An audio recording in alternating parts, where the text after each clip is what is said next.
ఇవ్వడం జరిగిందో దానికి మన ఎక్స్ మిలిటరీ వాళ్ళంతా కూడా కలిసి 3 లక్షల రూపాయలు ఈ రోజుకి సీఎం రిలీఫ్ ఫండ్ కింద పంపించినందుకు వాళ్ళందరూ కూడా మనస్ఫూర్తిగా నా అభినందనలు తెలియజేస్తా ఉన్నా. ఎందుకంటే మన నియోజకవర్గం నుంచి కూడా దగ్గర 1,63,00,000 రూపాయలు సీఎం గారికి అందరం కూడా చేర్చాం. ఎందుకంటే కష్టాలు వచ్చినప్పుడు మనం ప్రతి ఒక్కరం కూడా స్పందించాల్సిన అవసరాలు ఉన్నాయి.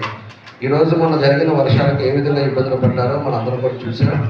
అలాంటిది ప్రతి ఒక్కరు కూడా మన ఇంట్లో రాలేదులే, అక్కడెక్కడో జిల్లాలో జరిగిందిలే, మా జిల్లాలో జరగలేదు, మన బజార్ జరగలేదు అనేది కాకుండా అక్కడ అందరూ కూడా బాగుండాలి అనేది ఏదైతే మంచి ఉద్దేశంతో చేశారో వాళ్ళందరూ కూడా మనస్ఫూర్తిగా అభినందన తెలియజేస్తూ, ఇక్కడ కూడా మన ఎక్స్ఆర్మీ వాళ్ళు 1,70,000 చెక్కులు ఇచ్చిన వాళ్ళందరూ కూడా మనస్ఫూర్తిగా పేరున మరోసారి నా నమస్కారాలు ధన్యవాదాలు.